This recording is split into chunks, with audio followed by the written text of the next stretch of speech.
Hello again, this is Thor's Revenge. I'd like to send a shout out there to the YouTube pipe smoking community. In my last vid I said I had a Kaywoodie Oom-Paul on the way, in which I do. It finally came, yay. And I just want to say a shout out to herecomescharlie and stormwolf and a few other YouTubers who posted wonderful pipe restoration videos on the web. They really came in handy, and this is yet another reason I'm so thankful that there is a YouTube pipe smoking community. This pipe may look fairly pretty now, and the stem may be all black, with the nice little club on the side of the stem being nice and white, and the grain being visible and nice and polished. But when I got this pipe, it looked a whole lot better on the web than it did when I actually got it. I'll try and put up some pictures of it before and all.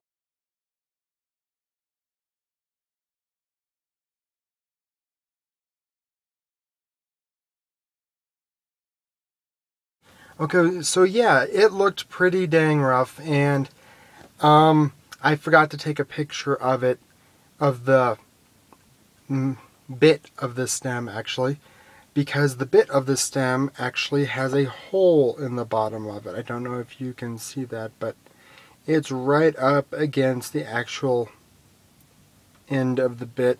It doesn't go all the way, but it's there, and it's pretty gruesome. This guy was a big chewer, whoever he was. But after cleaning up the pipe, I just put a bit of electrical tape around it because I didn't have a spare pipe bit on me, and I'm not sure it would fit anyway because this is a really wide stem. But okay, so to what I actually did to the pipe to restore it and or clean it up. First off, I went down to my local pipe shop, the Durango pipe shop, since I'm still down here for school, and talked to the owner, and he's a really great guy. If anyone's ever down here, definitely stop in, chat, have a smoke, pick up a small bag of tobacco. They're great guys. He pulled out a senior pipe reamer that he had out on display for sales. It had been there a while, whatever, and he said, okay, here's an ashtray, here's the reamer, have at it. When you're done, just let me know. And he just let me use a brand spanking new reamer, and I didn't even have to buy it. He let me ream out the entire bowl down to pretty much bare wood. I think there's a little carbon around it that I didn't get off, but if there is, I can't really tell. I can't see down into it well enough yet, at least without a... Hey, look, magic! I went from the car all the way up to my room in no time at all. But back to what I was saying. Like I said, I reamed it, and then I really just went through and cleaned it up with Master's Pipe Cleaner. And after that, and watching herecomescharlie and Stormwolf's videos and a few others, I gave it the salt and alcohol treatment and let it sit for 24 hours or so. And while I was doing that, I boiled some water because the stem was warped out of its original position, and a lot of videos that you guys had put up mentioned that other than a lighter or a match, you can actually boil water and rebend the stem that way. And so that's what I did. But when I pulled it out of the water after cooling it, it completely turned tan and green. So I re-scraped it completely and gave it the bleach treatment for about 2 hours. So I think that may have been why it didn't take as long as some of the other videos I saw mentioned 12 to 24 hours in the bleach. So yes, thank you, herecomescharlie. It worked great. Scraping the pipe with a X-Acto knife worked perfectly. Loved it. So after it was all nice and clean and rinsed off and de-bleached, I took some natural beeswax and rubbed that all over the stem and hand polished it up, because I live in a tiny apartment without a buffing wheel and carnauba wax, and I prefer beeswax anyway. So polished it all up by hand, enough so where I liked it, and that was the end of the stem. Next day I desalted the pipe, and again beeswax all over the pipe and polished it up by hand.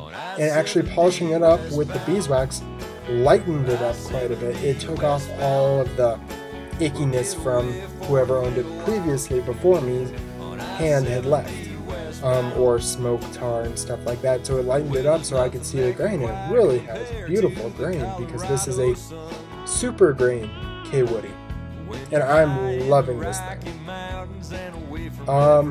Any questions, comments?